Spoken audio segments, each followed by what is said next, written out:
Ladies and gentlemen, good day and welcome to the Kotak Mahindra Bank Q4 FY24 earnings conference call.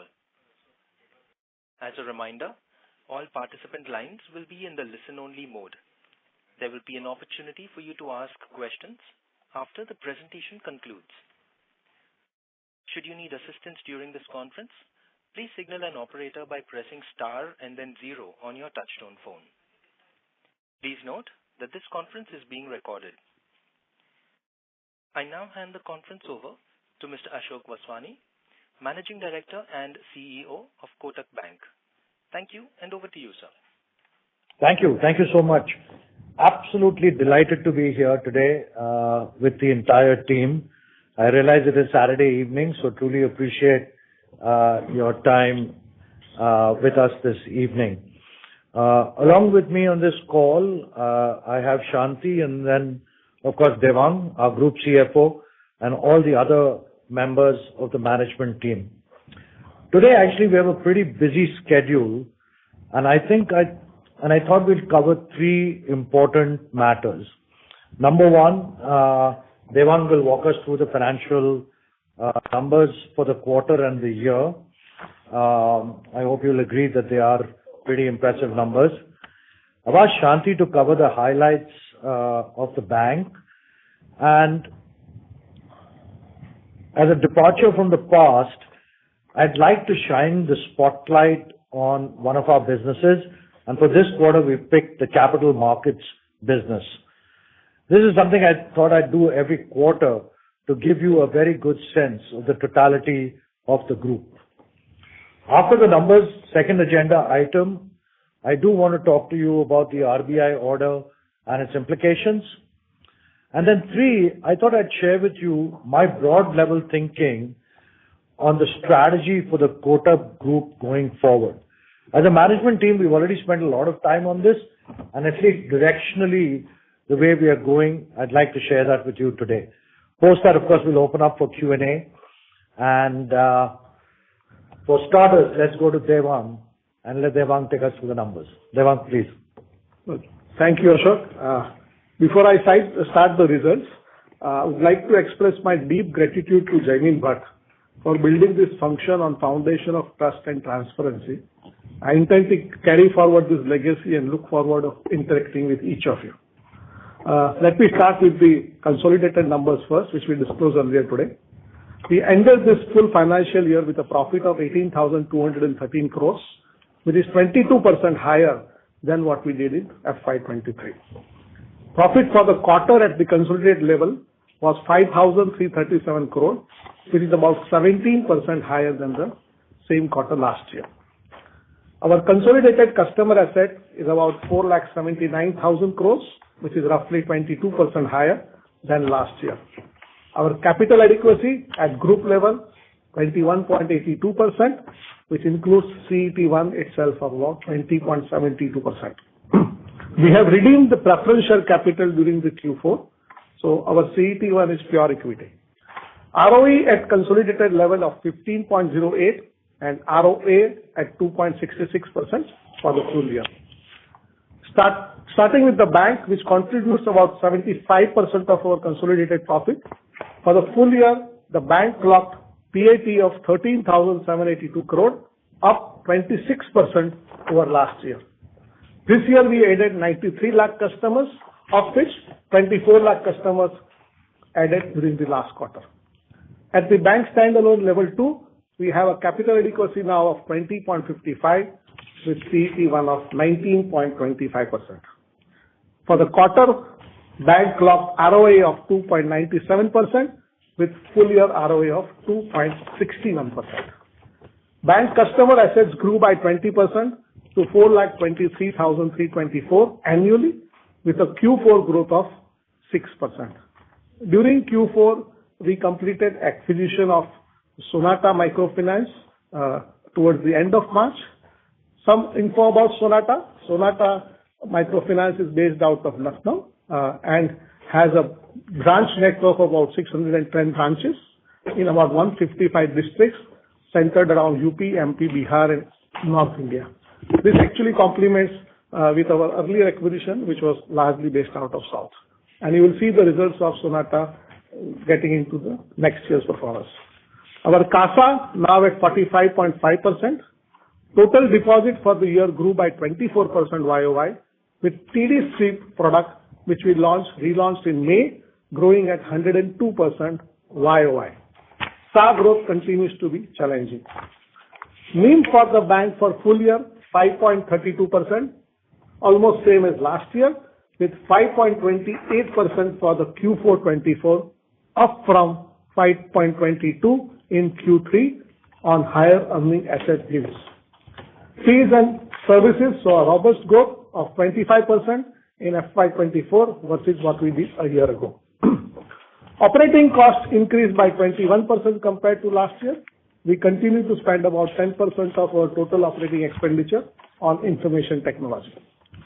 Tax for Q4 24, 4,133 crore, up 38% compared to previous quarter with NII of 6,909 crores.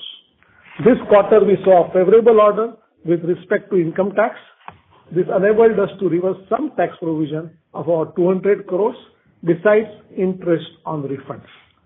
Quarter 4 24 result also includes reversal of AIF provision of 157 crore. As you would have recalled, we had done 190 crore provision in the quarter 3, which now requires, this is based of course on the RBI circular issued in March 24. Gross NPA at 31st March 1.39% and net NPA is 0.34, same as last quarter, and actually reduced from 0.37 last year. Credit cost for the year, 45 bps. During the Q4, bank wrote off fully provided retail unsecured loans aggregating to 1,455 crores. However, bank will continue to pursue collections from this return of accounts, and such write-off has no impact on results for the bank as they were fully provided. Our fund-based restructured advances under COVID and MSME resolution framework currently are at 383 crore, which is about 0.10% of our advances. Our FY2 at March 31, which is fund-based borrowers with exposure of over 5 crore, is about 199 crore. Let me now turn to the subsidiaries performance. Kotak Security and Kotak Capital perform exceedingly well with tailwinds from capital markets. Kotak Securities recorded 42% growth in profit to 1,226 crores with increase in market volume. Kotak Capital made profit of 215 crore, up 44% compared to last year with increased activity in IPO and advisory space. As Ashok mentioned, we'll have my colleagues from both these companies dwell in further detail later on this call. Kotak Investments, the NBFC profits increased by about 58% to rupees 514 crores, primarily due to growth in advances and increase in recoveries. Kotak Prime, which is involved in the car finance business, had a growth over last year and the profit is 888 crores. Last year profit included certain reversal of provisions as well as income from bought out portfolios. Both Kotak Prime and Kotak Investments are well capitalized and the capital adequacy of both of these companies is in excess of 25%. BSS Microfinance, this is the microfinance company, business correspondent based out of Bangalore, has ended the year with a post-tax profit of 383 crores as against 297 crore last year. Kotak Life continues to focus on balanced approach in its product channel mix towards building sustainable growth and value. The company's overall premium grew by 15.6%, while the individual premium saw a muted growth. The embedded value of Kotak Life at the end of the year was 15,242 crore with a growth of 21.8%. The value of new business, VNB as it is called, is 1053 crore with a healthy margin of 28.5%. Kotak Life profitability got impacted on a higher commission payout and strain in new business in non-par products and ended the year at a PAT of 689 crores. The company continues to have higher solvency ratio of 2.56 times as against regulatory requirement of 1.5. Kotak Life quality parameters continues to improve, with conservation ratio moving to 88.09 and persistency ratio going up across most buckets. Claim ratio is 99.23% for group business and individual business 98.29%. International subsidiaries also benefited from growth in capital market and increased inflow, contributing a profit of 189 crores compared to 76 crores previous year. Domestic mutual fund entities, both AMC and trustee company, saw increase in SIP inflow by 24%. However, YOI profitability marginally declined because last year we had a higher investment profit booked during FY23. With this, I hand over to Shanti for further discussion on the bank detailed performance. Thank you, Devang. I'll just touch upon the business highlights. Overall, the bank saw robust growth in its advances and deposits in Q4. The bank's customer assets grew 20% YOY and 6% during the quarter. There was good growth across all the segments, with the consumer bank growing at 20% YOY and 5% QOQ, commercial bank at 20% YOY and 7% QOQ, SME and the corporate bank, including credit substitutes, grew at 19% YOY and 6% QOQ. The commercial bank book, as Devang said, includes the Sonata acquisition, which got consummated during the quarter. We want to talk about brief highlights on both assets and liabilities, and starting with the assets. Our mortgage lending business, which is both home loan and LAP on the consumer side, continued to grow well with a YOY growth of 15%. We've seen improvement in yields towards the end of Q4, and the performance of the portfolio continues to be extremely robust, reflecting strong credit quality of the book. Our unsecured products, credit cards, personal business loans, showed good growth in Q4. Given the recent RBI directive, the focus on cards will be on servicing and nurturing our existing customers through focus on building customer engagement and loyalty programs. Our focus on personal loans and business loans will continue as is. Overall risk metric for the unsecured business continues to hold well. Early reads from new sourcing is quite encouraging, and we have seen improvements in the quality. We continue to maintain a close watch on emerging risks and leverage build-up in the system, in addition to the collections and resolution. On the business banking side, in the consumer bank, the secured working capital maintained momentum with a 22% growth YOY and 7% QOQ, largely powered by demand and utilization by micro enterprise. Let me now turn to commercial assets. Commercial vehicles disbursement in the quarter 4 grew 46% YOY, outpacing the industry growth and helping us improve market share. This is an important segment, and we will continue to grow our book and market share in this segment. Collection efficiencies remain stable. On the construction equipment side again, given the infrastructure spend, our disbursements grew 47% YOY, where also we gained market share in the quarter. We expect to retain growth momentum in the upcoming year. The tractor industry was muted with a drop in growth for the year at 7.5%, while at Kotak, we were flat for the year on the growth side. This helped us also gain market share, and we continue to maintain our dominant position in the sector. The used tractor finance business has seen a strong growth in the current year, and we intend to continue to focus and deepen our presence in Bharat. Some collection stress was visible in geographies where monsoon was deficient or erratic, but our collection efficiencies in Q4 were better than in the previous year. Microfinance.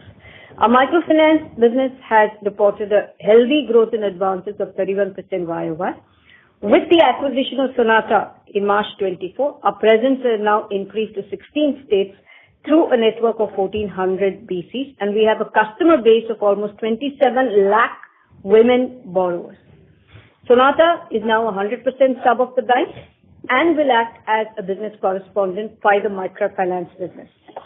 Collection efficiency, again like the tractor industry, in certain rain deficient areas were erratic, but overall position is stable.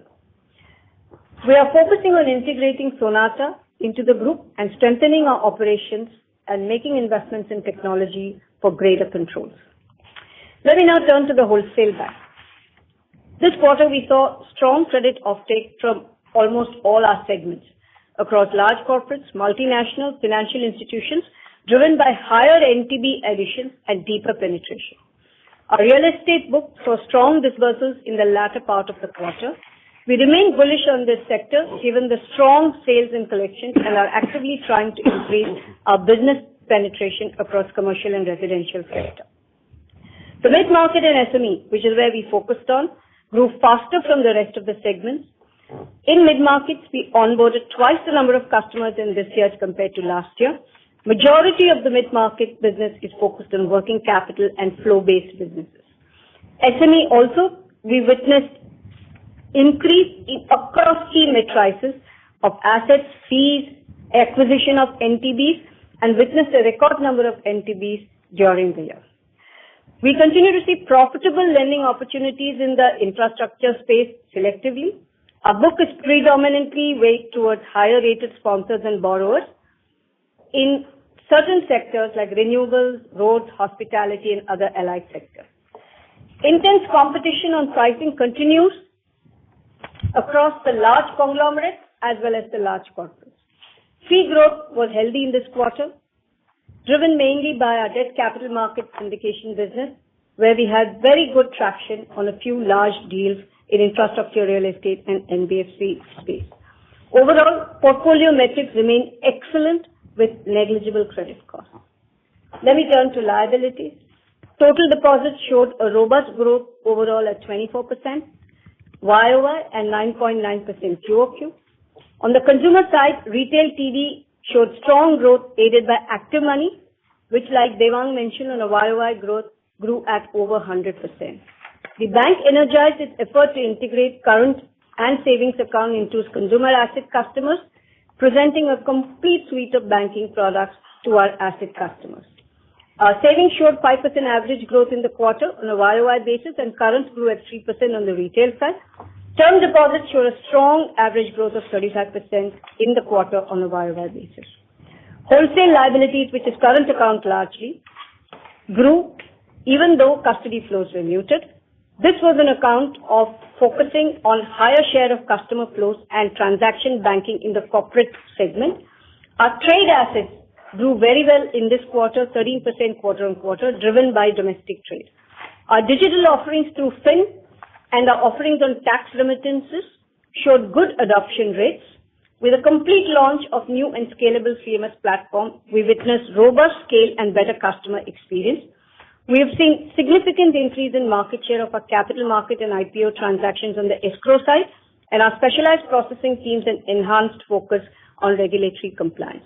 Overall, our deposit franchise has seen good growth, and our asset franchise has been healthy and robust.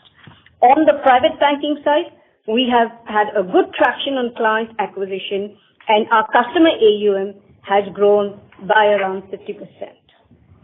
I will now hand it over to Ramesh for taking us to the capital market segment. As Ashok had said, our special focus this time is on the capital market. Ramesh, over to you. Thank you, Shanti. Fiscal 24 has been a strong year for our investment banking business. We were number one in the ECM league tables in fiscal 24, having led 18 IPOs and QIPs, and also playing a significant origination role for the large secondary sell downs by promoters and financial sponsors.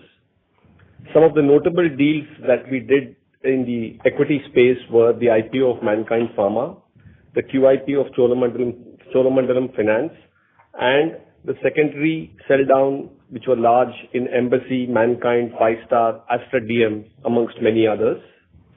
Our advisory business also had a record year with the highest ever revenue. This is despite the fact that the overall M&A market is down in India on deal making by about 58% in fiscal 24.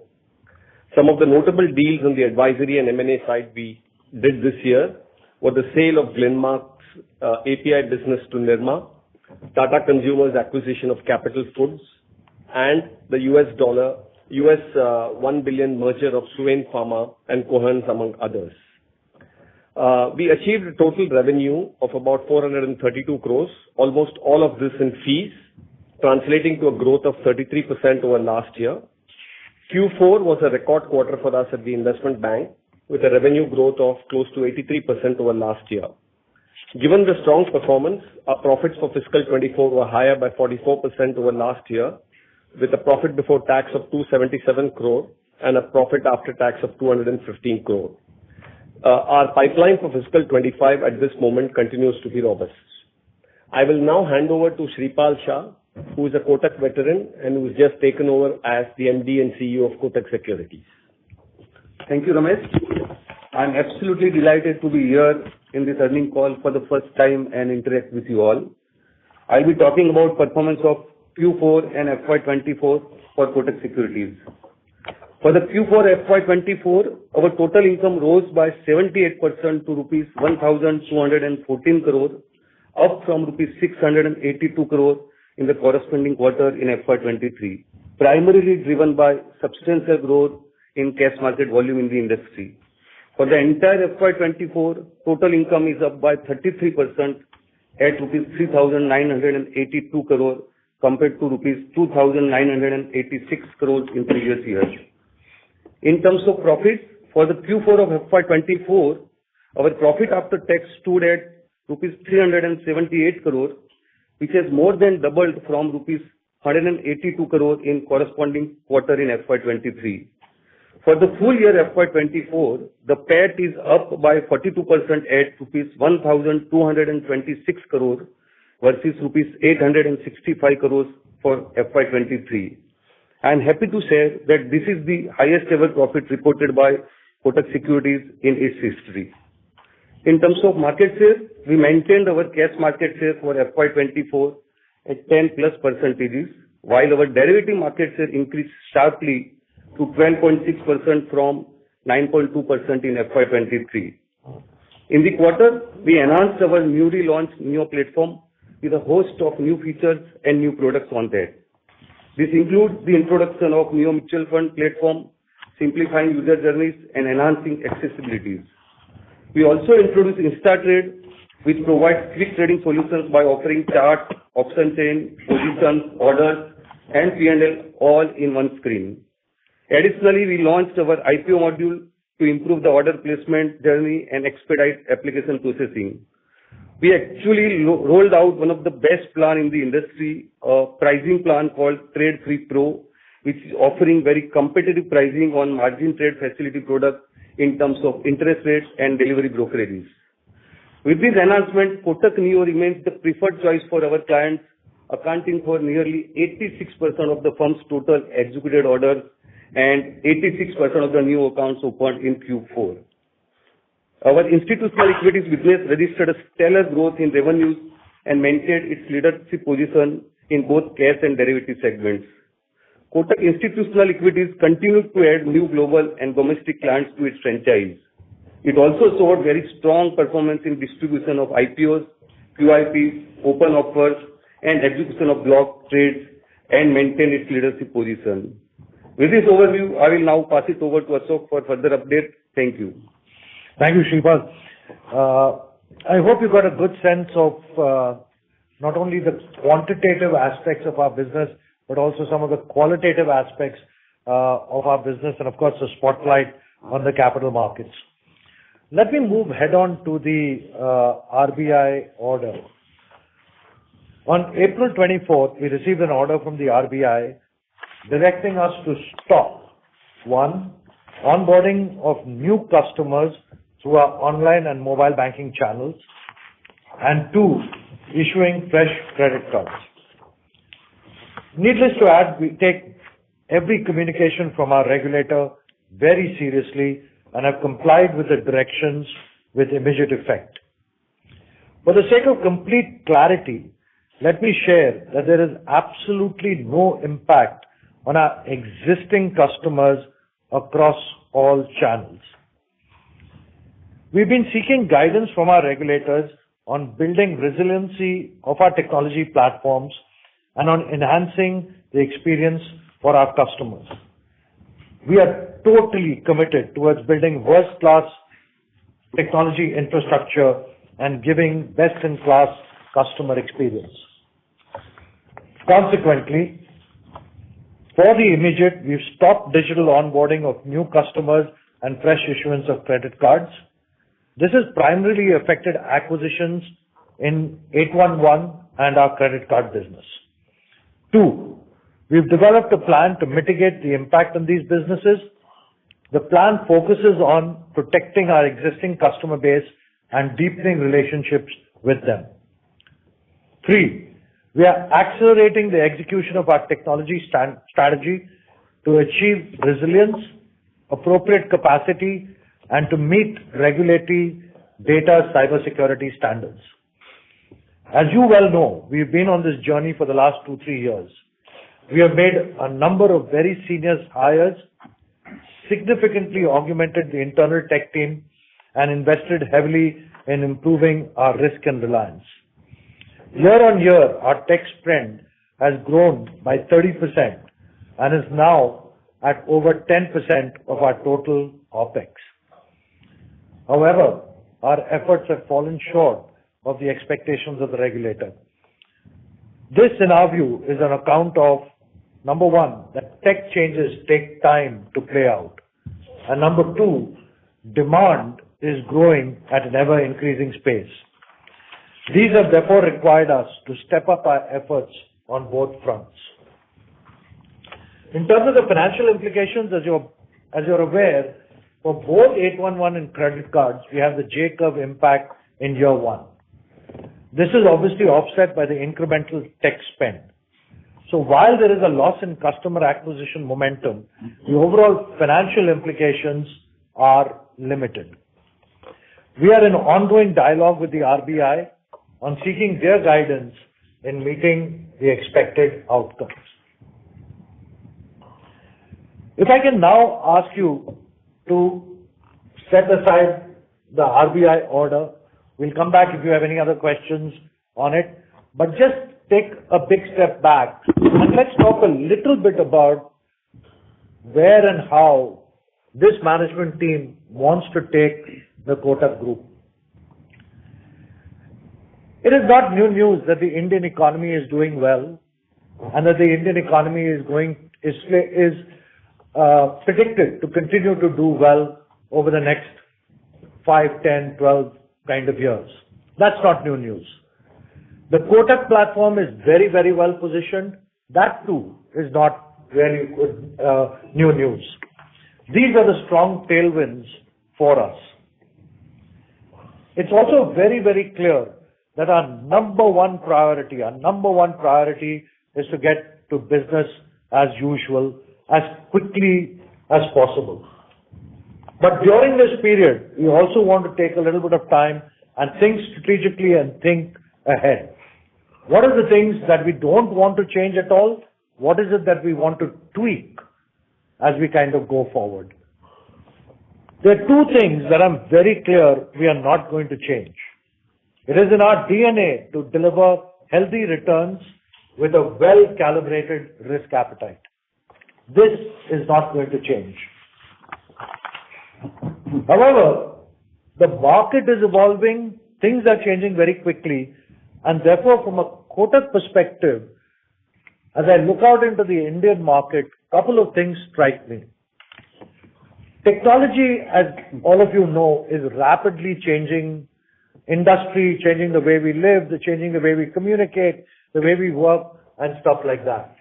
But most importantly, technology is changing the customer.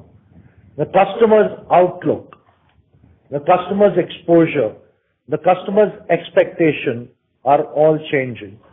And for all the years that I've been in business, the one thing that I have learned is that keeping the customer at the center of everything that we do and aligning the entire business model behind the customer is the only way to win. This technology change that I've been talking about and the resultant impact on the customer is not only restricted to India. Frankly, it's a worldwide phenomenon. But it has had the maximum or a much greater impact in India because three things have kind of come together in India.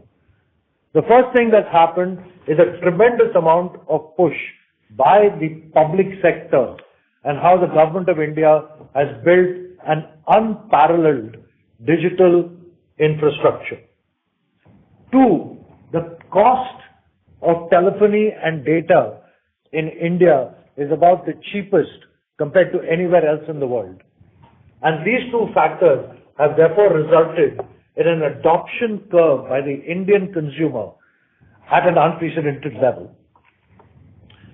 With all of this, I therefore look at the Kotak Group, and our management team spent a lot of time over the last 90 days looking at how our strategy should evolve, and we've agreed to look at the whole business in terms of four lenses. Number one, customer. That's what I referred to. We said that the exposure, outlook, affluence, and expectation is changing. We have to gear up for this. This is the starting point. The rest of the business model will align behind this. We do have a lot of products and services within the Kotak Group, and to meet the needs holistically of the customer is something that we can do internally very well. Two, the colleague. Ultimately, we are a people business. The colleague is someone who comes as a customer and also represents the delivery of our promise to the customer. We need to hire and retain the appropriate talent to transform our business in light of the changing customer experiences. And we'll work towards being regarded as the employer of choice in financial services. Three, company. So customer, colleague, company. Company, three elements to it, bringing the power of all our businesses to meet the holistic needs of the customer. You may have seen, we have already created the position of One Kotak to try and bring this to bear and bring the power of all our products to the advantage of the customer. Two, scale. Scale not for size, but for relevance. Remember, we are not going to shift our focus away from returns. So this is not scale at the cost of returns. This is scale with returns. And three, we realize that the only way you achieve scale, and if you achieve scale without compromising returns, technology will play a very significant role going forward. The fourth C, and to keep it easy, we put it into a 4C kind of framework. The fourth C is community. And here, it is all about re-establishing and reinforcing the Kotak brand and building very good relationship with all our regulators, of course the RBI, but all the other regulators that regulate us. These are the four lenses by which we are going to plot the future path of the Kotak Group. And you will hear the management team and I talk much more about these four C's going forward. For the time being, like I said, the immediate priority is to get to business as usual. We believe that other than this impacted businesses, the rest of the businesses should continue on the growth path. And we want to use this period to evolve all the businesses along the 4C lens to be ready and come out very strongly when we get back to that business as usual. With that, I'd like to open this up to Q&A. Thank you very much. We will now begin the question and answer session. Anyone who wishes to ask a question may press star and 1 on their touchtone telephone. If you wish to remove yourself from the question queue, you may press star and 2. Participants are requested to please use handsets while asking a question. Ladies and gentlemen, we will wait for a moment while the question queue assembles.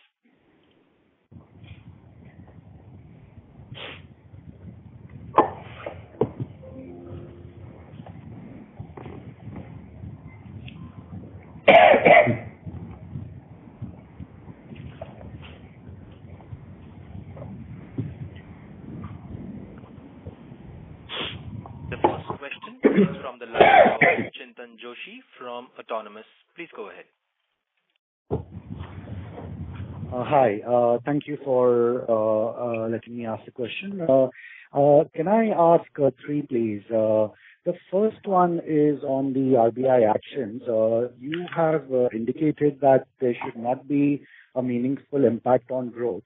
Could you explain to us why there should not be? If I recall all the various presentations of Kotak, they talk about digital in practically every presentation and conversation, as has been the case today.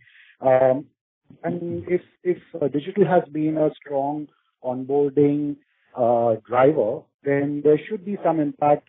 So help us understand why there should not be a material impact and what kind of impact should we expect. That's my first one.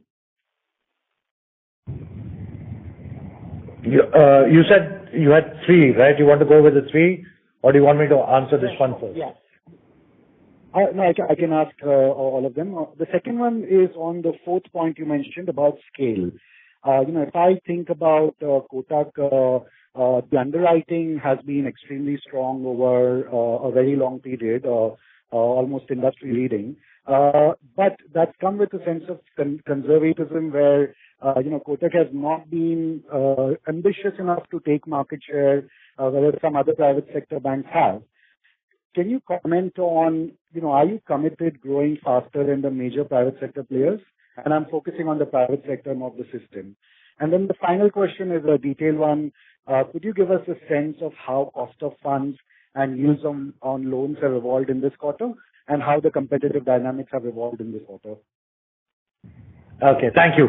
So what I'll try and do is I'll try and answer the one on the impact of the RBI and the underwriting one. And Devang, if you don't mind, if you could pick up the one on cost of funds. Yes. Okay. So look, on the impact of the RBI order, I think, let me kind of peel it out for you, right?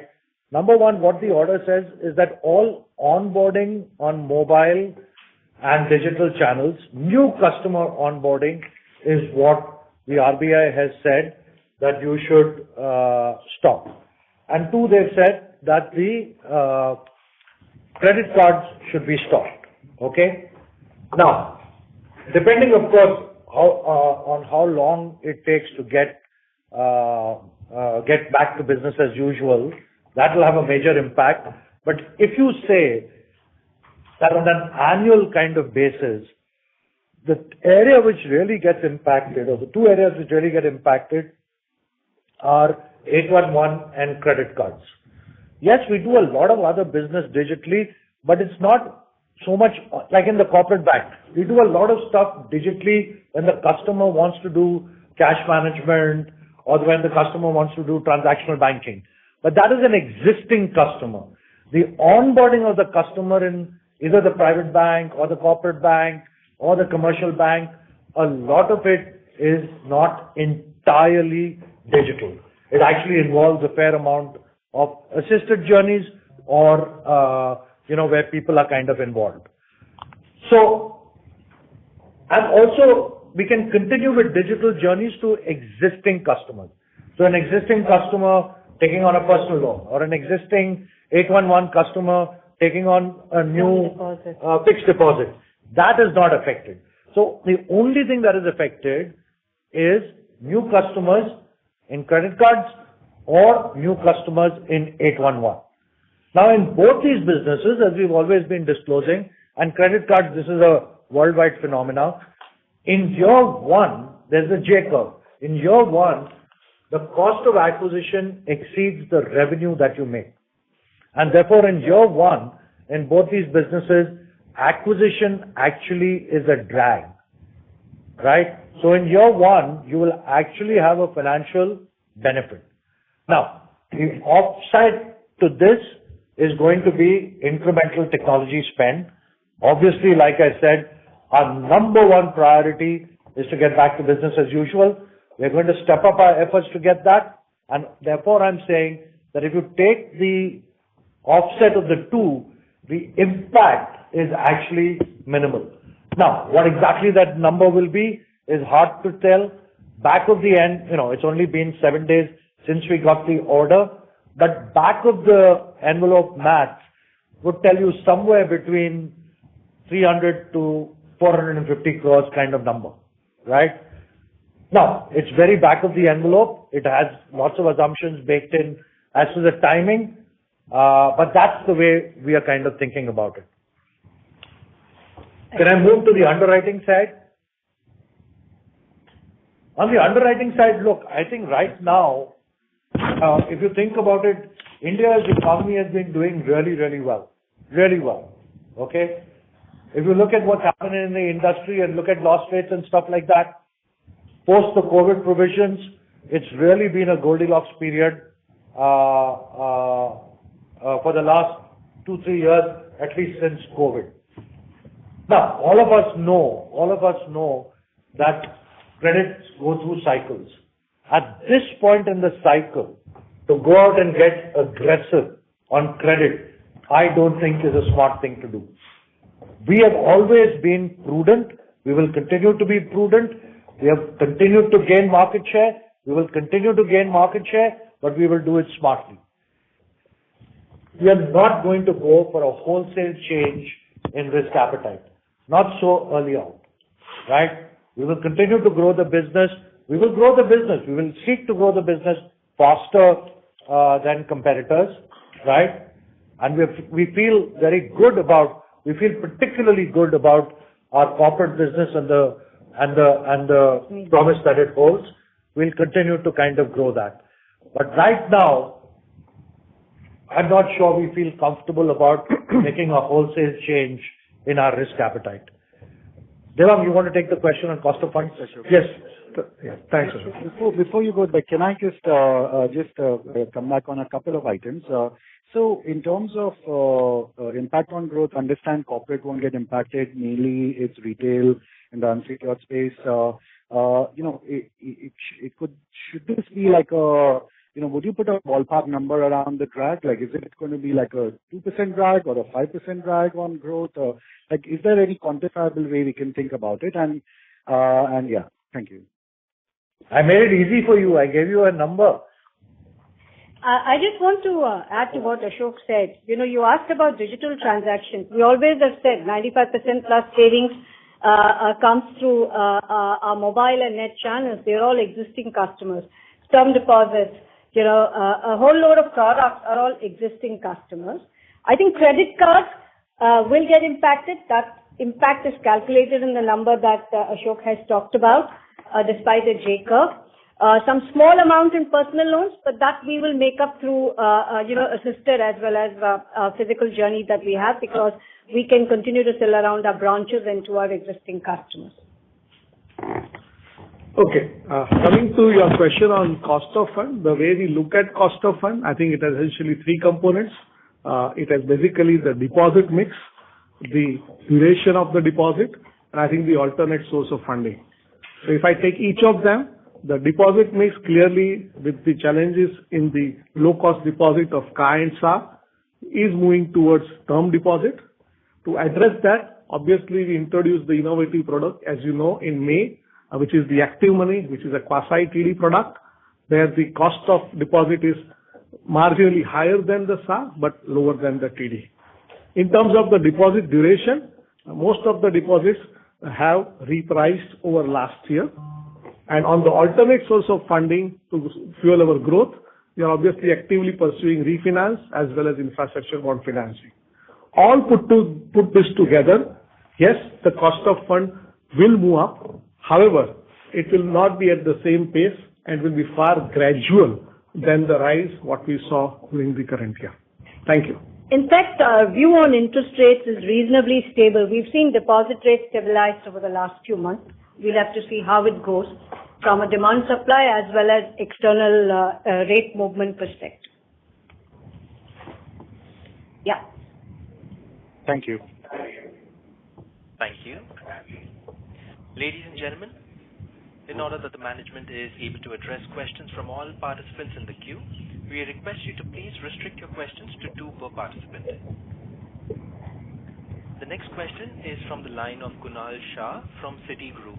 Please go ahead. Yeah. So sorry, just to clarify this 300 to 500 crores of impact which you highlighted, that is on what? It was on. Hello? Kunal, PBT. Okay, PBT impact of 300 to 500 odd crores. That's correct. For the year. This is, of course, assuming annual. Annual This basis. is So, annual. of course, we'll try to resolve and BAU much earlier. Okay. Okay, sure. Got this number.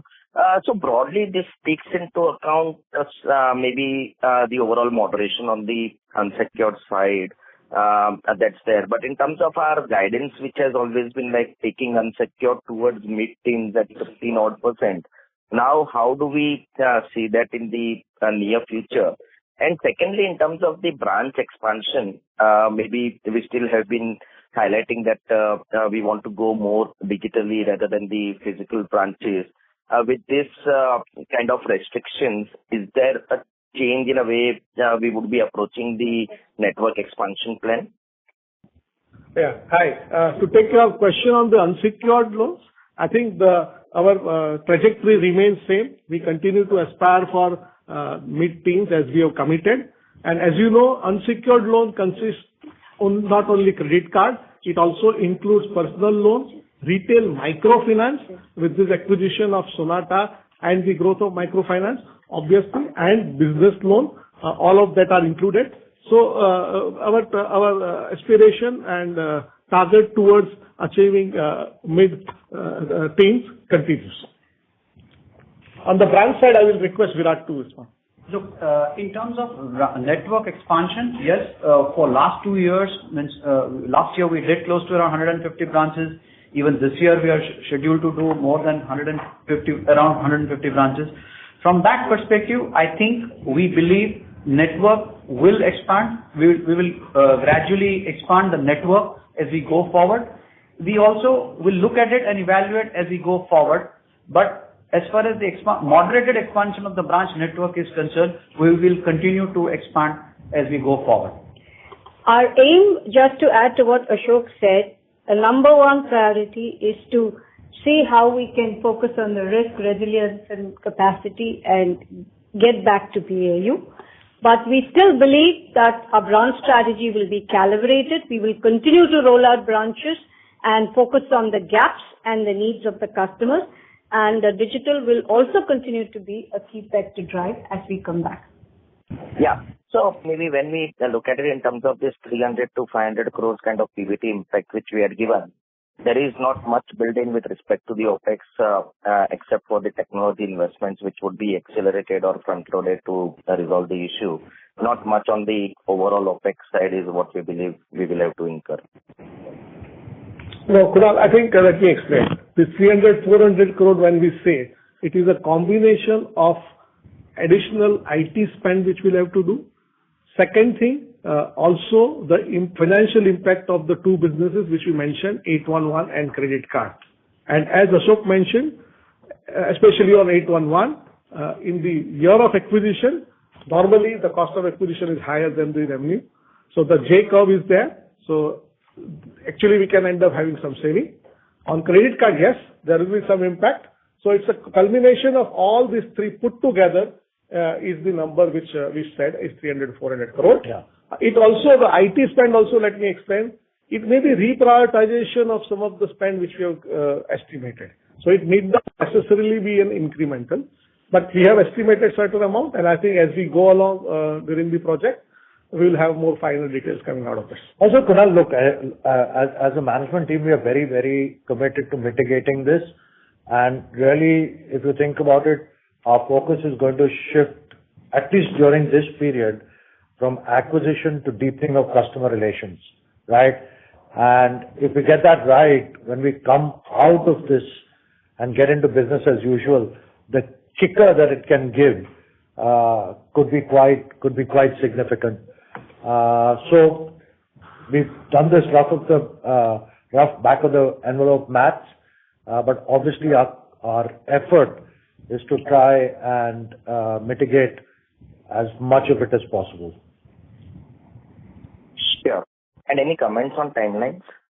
When do you expect and how are we approaching this entire thing? Maybe Will there be a submission of the entire plan to RBI? How much time would it actually take? Obviously, maybe from external auditor and RBI perspective, there would not be very clear-cut timeline. But at least from our end, when do we expect all the submission from our side? Yeah. So Kunal, look, we are going aggressively on our technology plan. To Devang's point, we want to bring forward and focus on capacity, risk, and resilience, and move as aggressively as we can, right? Simultaneously, obviously, we'll go through the process, appoint an external auditor, have the auditor involved with us, and hopefully, in short order, get the external auditor comfortable that we have got enough safeguards on risk, resilience, and capacity. And once we get the auditor comfortable, such that the auditor can, verify that to the Reserve Bank of India, then we go to the RBI and say, look, we would like to get back to business as usual. What exactly, how long this is going to take, and what is going to be those points where the RBI is going to say we are comfortable, that Kunal, is hard to justify. Are we in ongoing contact with the RBI? Are we trying to lay down the plan? Everything that we can do to accelerate the plan? Of course, we are all over it. Like I said, this management team's number one priority is to get back to business as usual as soon as possible. Okay. Thanks, and all the best. Yeah. Thank you, Kunal. Thank you. The next question is from the line of Saurabh Kumar from JP Morgan. Please go ahead. Hi, sir. Just two questions. So one is on this active money product. So I think Devang mentioned that the cost of funds is sorry to interrupt, but the line for you is not... Sorry, Saurabh, there's a lot of... we can't hear you properly. There's a lot of echo on your line. Yeah, you're not clear. Hopefully this is better. So I just wanted to get on this active money product. So Devang mentioned be higher. Sorry to interrupt. Can you quantify how much? The line is not very clear. You're breaking up in between. Okay, I'll come back. Yes, thank you. The next question is from the line of Rikin Shah from IIFL. Please go ahead. Thank you for the opportunity. I have three questions. First one is on the liability strategy. So while we have been pushing digital over expansion of physical network, if you look at most of the key liability ratios, whether it's CASA, retail deposit, or even cost of deposits, they have deteriorated a lot more vis-a-vis the peers in this rate cycle. So is there a continuation of the strategy, or is there going to be a change in thought about how do you want to approach the liability side, building the liability franchise? That's question number one. Question number two is on the balance sheet strengthening. Again, if we look at the balance sheet construct over the last couple of years, we have ramped up the share of unsecured loans in our book, and the loan mix is pretty homogeneous vis-a-vis the peers. But if I look at the total stock of provisions that we are now carrying, it is almost 45-50% less than what the peers are carrying. So would you think about adding some contingency buffer provisions for the future rainy days? That's the second. And the third and the final question is again on the tech side. So while you did quantify that for 300 to 500 crores is the impact, does that kind of take into account any benefits that you would see by deploying the resources in some other businesses? Because last year you spent almost 1,700 crore in the tech, and this 300 to 400 crore quantification seems a bit on the lower end, taking into account incremental spends that you would need to do on the IT side as well. Those are my questions. Thank you. Yeah, thank you. Virat, if you don't mind, you can take the liability strategy one. Devang, if you can pick up the balance sheet construct, and I'll pick up the tech one. Yeah. So, coming to the liability thing, means if you remember, our first network strategy was all physical. Then we moved to physical, where we were using physical first and digital, and from there on we have moved to digital, where we started using digital first and physical second. Now, in all this, means even our branch expansion strategy has been based on what kind of customers we need to focus on. As we know, 95 to 96% of the savings account customers transact outside the branch, either on mobile or on net banking. And hence, the expansion has been focused on the area where essentially there is a business community. Hence, we have used the techniques to figure out the pockets where we are under-penetrated, and we will use this opportunity of our branch expansion strategy to get where the availability of liabilities is easy.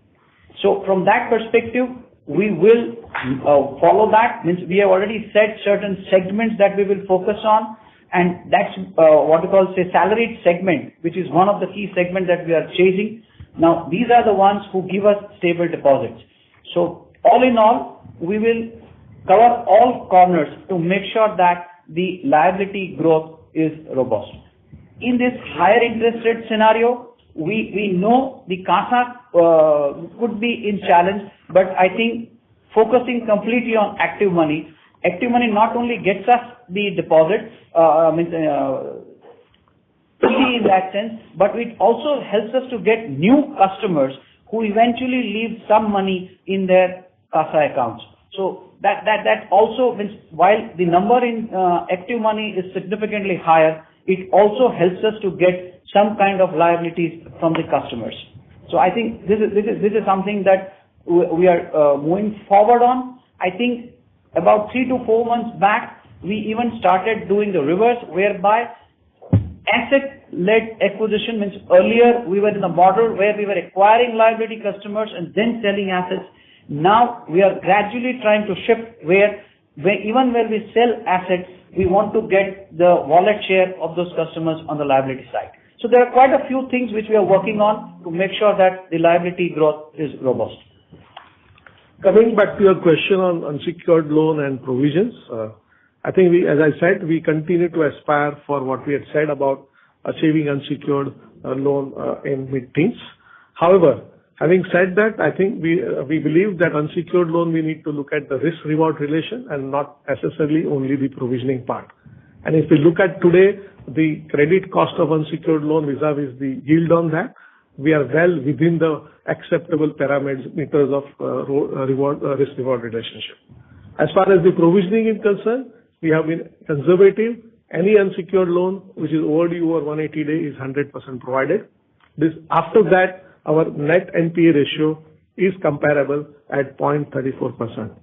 Even if I look at the total provision what we are carrying, it is about 5,900 crores, including all COVID, restructured, standard provisions, which is significantly higher than my gross NPA. So we believe that we are adequately protected, and from a risk-reward position, we believe the unsecured business continues to make sense for us. Thank you. Devang, just to follow up on this one, while I would agree that the provisioning would be adequate for the current level, my question was more from strengthening the balance sheet for future perspective. So our total stock of provisions as percentage of loan is 1.6%, whereas for the peers it is anywhere from 2.5% to 3.7%. And they have been adding to the buffer provisions, whereas we are barely carrying any. So it was more from that perspective, please. I understand. So I would not like to comment on my peers' part. We believe, based on our risk analysis of our portfolio, we are adequately provided. Yeah. Thank you. See, the other thing you've got to look at it is as a product mix on the asset side of the balance sheet, right? So given our mix compared to the mix of competitors, that's what will determine how well we are covered. To Devang's point, we feel, and given all our history, you can go back, I don't know how many years, we have been always quite conservative on risk appetite, and we continue to be conservative. That's one thing that I don't want to change, like I mentioned. So under all those kind of circumstances and given the mix, we feel very comfortable on that score. Let me pick up a little bit on the tech side. On the tech side, look, that number that I quoted, somewhere between 300 and 450, all of that number is not tech. Tech is going to be an integral part of the business, no doubt. And tech, we've been stepping up our expenditure. Round numbers, we've been spending about 10% of our OPEX in tech. So as the base of expenses go up, tech expenses go up. So last year it was 1,300 crores, round numbers. This year 1,700 crores. We're going to expect to see similar amounts of growth in tech, right? This year, some piece, and, honestly, I'm not able to quantify and tell you exactly of how much the 300 to 450 is, because we are still finalizing what is the scope of work to be done. Look, it's only been 8 days since we got the RBI order. So trying to finalize what elements of that tech we're going to accelerate to bring forward is work in progress. But tech is going to be a very important ingredient for our business, and at about 10% of OPEX is what our tech expenditure will be. Right. Thank you. Thank you. Ladies and gentlemen, we request you to please restrict your questions to one question per participant. You may rejoin the queue if you have follow-up questions. The next question comes from the line of Hardik Shah from Goldman Sachs. Please go ahead. Yeah, hi. Good evening. This is Rahul Jain from Goldman Sachs. Hello to everyone. Actually, if you permit, I may like to ask two questions.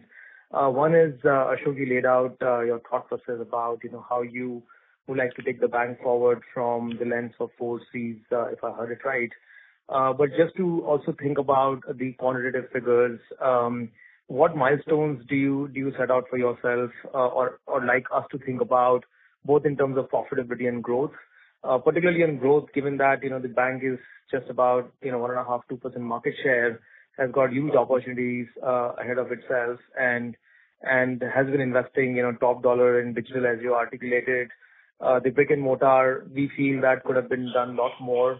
So just want to understand, first on what milestones should we perhaps judge your tenor from here on across the growth, profitability, and asset quality? And I have one more question after that. So, Rahul, you're a tough taskmaster here. I've just been in my job for 100 days. But anyway, apart from that, look, we've hit a speed bump, okay? And like I said, our first task is to get to business as usual. Once we get to business as usual, there's really no reason why we shouldn't continue to grow at least as much as we've been kind of consistently growing over a period of time. Now, I've also told you, and I'm very, very committed to that scale is important to us, right? And how we're going to scale those businesses and get, not have fractional market shares, but go significant to something more relevant in terms of market shares is going to be critical. But the first priority is to get to business as usual. Once we get to business as usual, we will get more aggressive on the kind of growth target. Got it. And just related question to that is, what profit pools are you more excited about? If I were to simplify this into consumer retail and commercial retail, consumer retail is, people like, individuals who would borrow for consumption needs like home loans, unsecured, versus the commercial retail where the bank has been historically very successful. So which segments of growth you would want to go after, given you also made a remark that you're not very comfortable about pressing accelerator given the current environment we are in. So what specific segment you're talking about here? Yeah. So Rahul, what I said was that I don't want a dramatic change in my risk appetite. Okay? Am I excited about the consumer bank overall? I'm very excited about the consumer bank.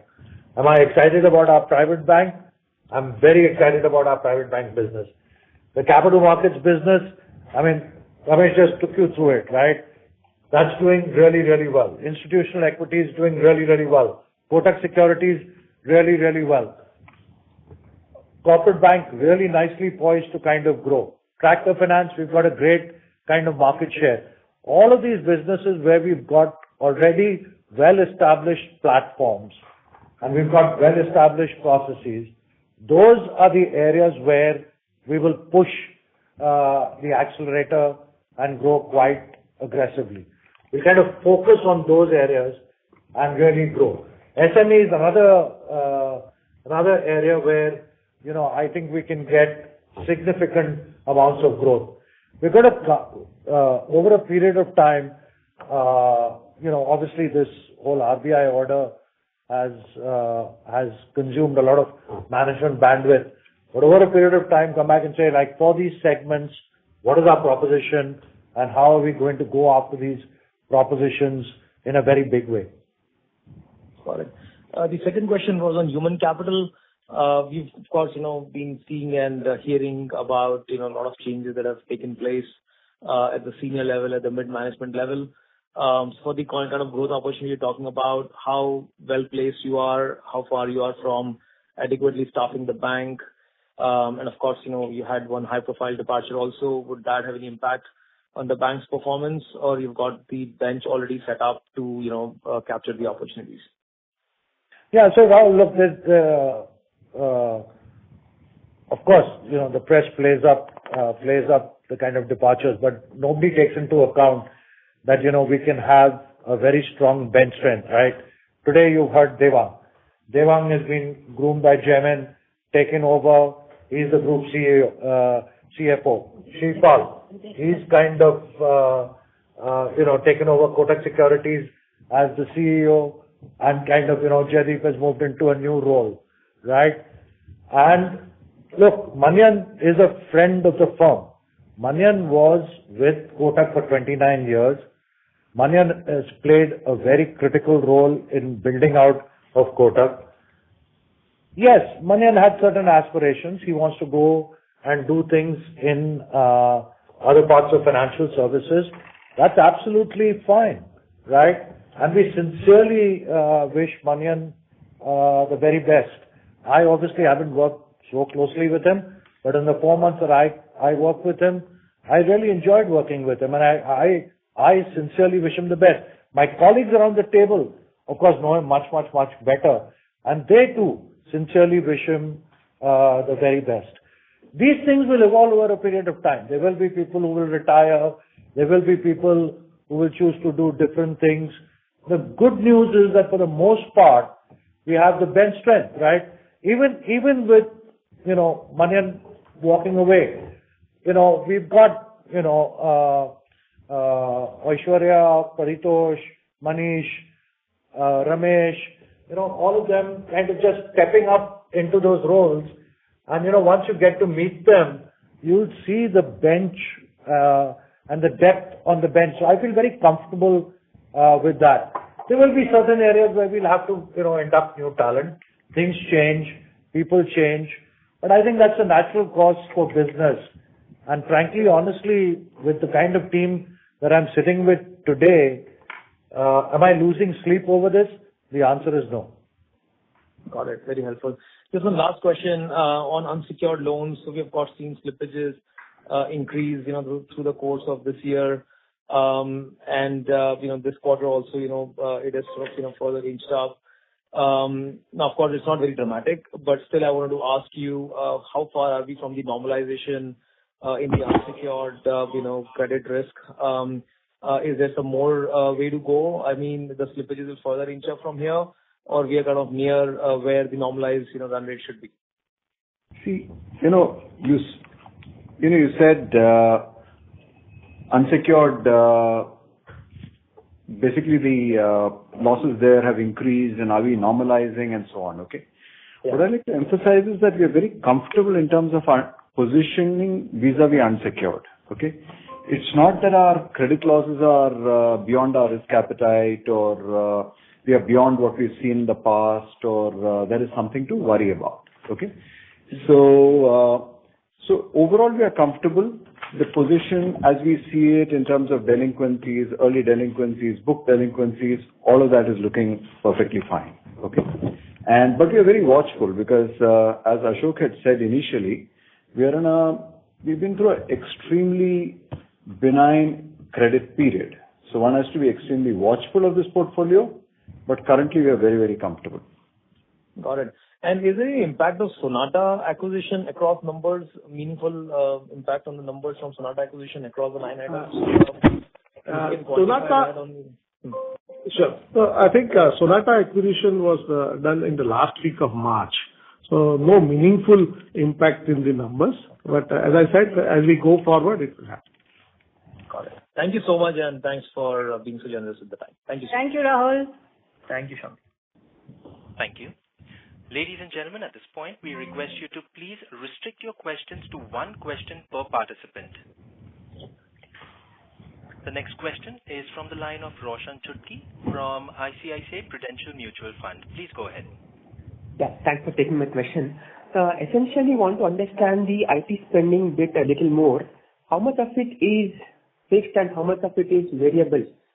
That is my one question around this. And then if I look at this 1,300 becoming 1,700, right, assuming BAU 20% growth to the IT spending, we're talking about something like 400 crores of growth in natural course of the year, right?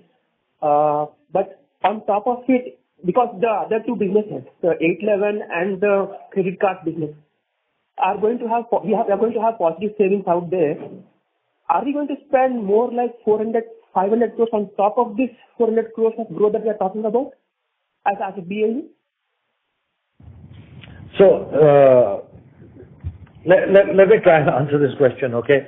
It's very hard at the top of my head to tell you how much is variable, how much is fixed and stuff like that, right? Because there are certain products where we have outside vendors. So for example, credit cards. We run credit cards on Vision Plus. Vision Plus is an international kind of platform. The kind of deal we have with Vision Plus is per account we pay them a certain amount of fee.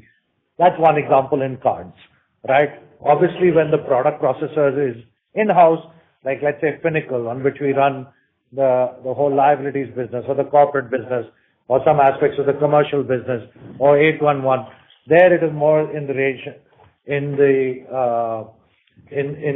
nature of a fixed cost, right? So, and then of course an added complication is that how much you spend, how much of it gets capitalized versus how much gets expensed. So, really getting into that kind of level of detail I don't think it's going to be really helpful for anyone. The point is total tech spend is roughly 10% of OpEx, right? And that percentage is, for the most part, round numbers, staying there. It could be 9.6, 9.8, 10.5, 10.6, that kind of thing. 2 years ago, that was roughly 1,300 crores. Last year, it was 1,700 crores. So as the OpEx base grows, the tech spend will grow. Tech spend is not going to go away. Tech spend is not going to go down. Tech is going to be a competitive advantage, and it will continue, and we will continue to invest such that we get to the risk resilience and capacity. Now, within tech spend, for the time being, the tweak will be more towards risk resilience and capacity as opposed to coming up with new products or new features or a new mobile banking app and stuff like that, right? So within tech spend, it will be more on risk resilience and capacity as opposed to new features and things like that. Sorry, I lost my train of thought on what was your question on 811? So let me repeat this.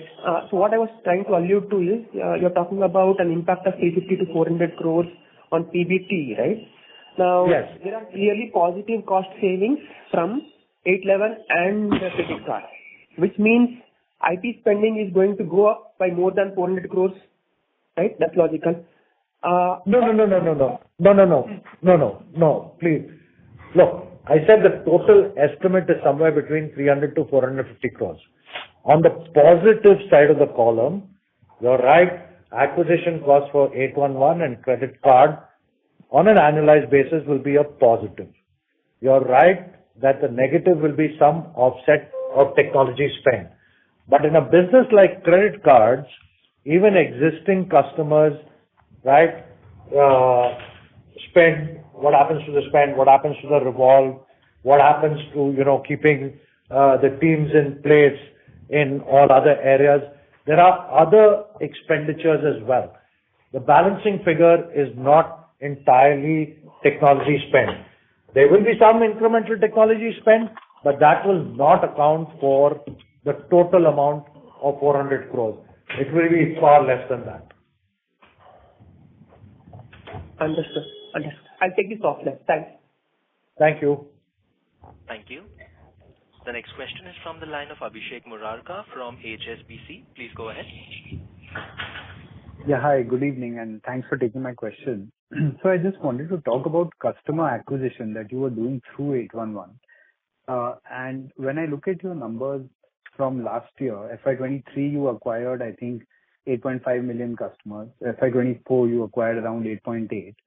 And about 70-75% of these would have been through 811. Now that you can't, that 60 lakh customer base that you were getting and now you're not going to be able to get it, how are you, looking to continue to acquire as many of those as possible?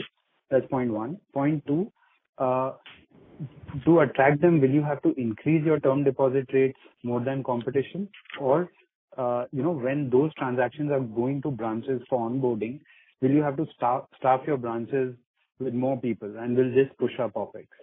So that's what I wanted to understand around the customer acquisition that you will, be foregoing by not having this 811 product for some time. Shanti, do you mind taking the 811 and maybe cover the TD rates issues as well? Yeah, that's right. So as far as 811 is concerned, as you said, we were acquiring a lot of customers. Now, what we will do is that the digital onboarding is not possible, but wherever we still have a stock of what you call OTP accounts to convert into full KYC accounts, which we will continue to do.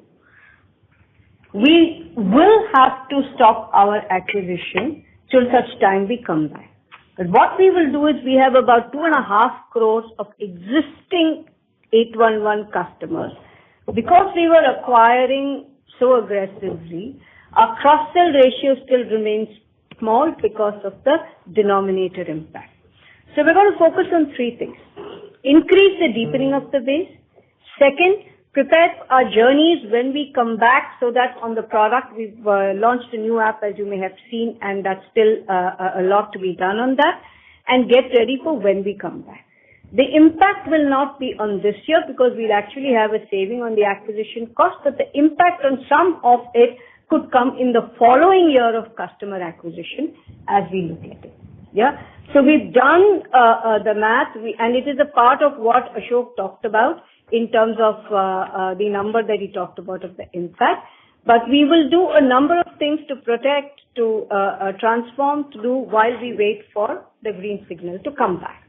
The branch acquisition channel will continue. The digitally assisted channels that the branch uses will continue, which is more through tabs and biometric, etc. And the 811 will continue its strategy of waiting and completing the FKYC accounts. And as far as term deposits is concerned, it's actually, I don't think any of this is going to trigger the term deposit ratio. Right now, if you saw in the from February 15th onwards, the system has been reasonably liquid and the deposit rates have been reasonably stable. I think everybody is waiting to see how the Fed moves and how inflation moves. We see deposit rates reasonably stable. I think domestically, the demand supply is what is going to really, drive the rates. Right now, we see more stability, but we'll have to wait and watch. Shanti, just a quick follow-up.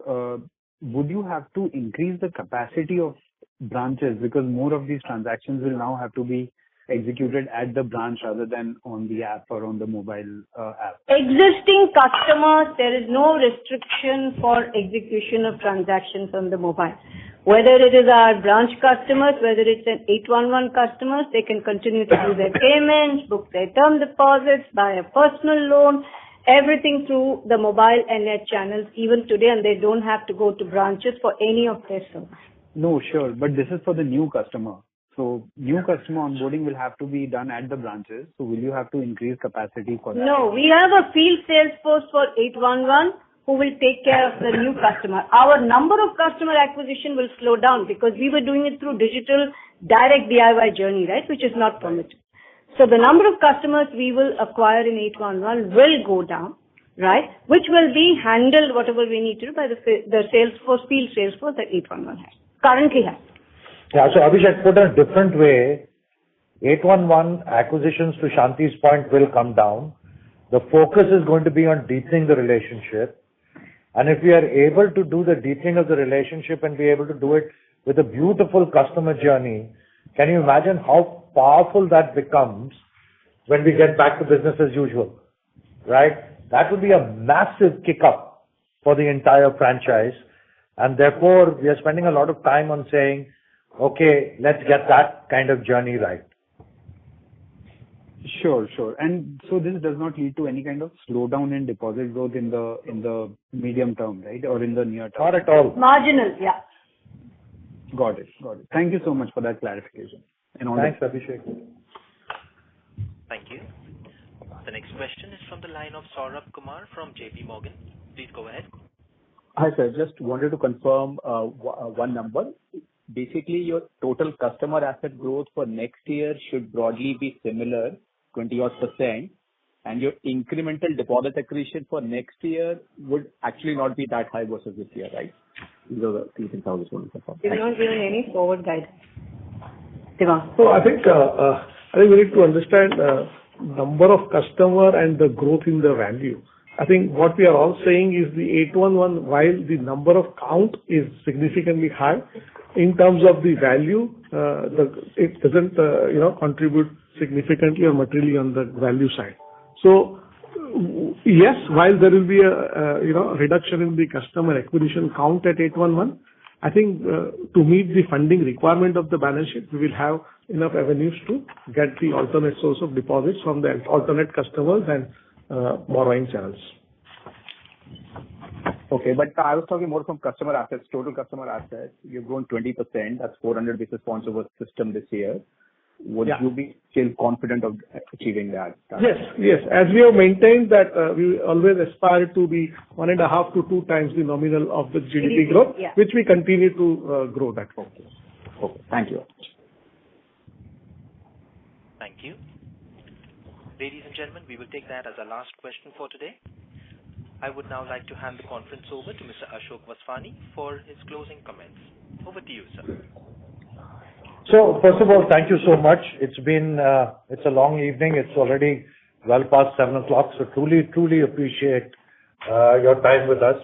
As a management team, like I said, we are totally committed to getting back to business as usual, take whatever it needs to do.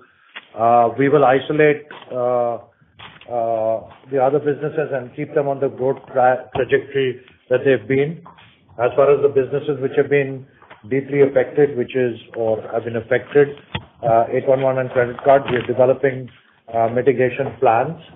And we're going to use this period to really think about how, when we come back to business as usual, we come back soaring ahead.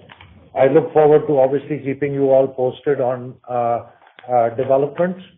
And thank you very much for joining us this evening. Thank you. On behalf of Kotak Mahindra Bank, that concludes this conference. Thank you all for joining us. You may now disconnect your lines.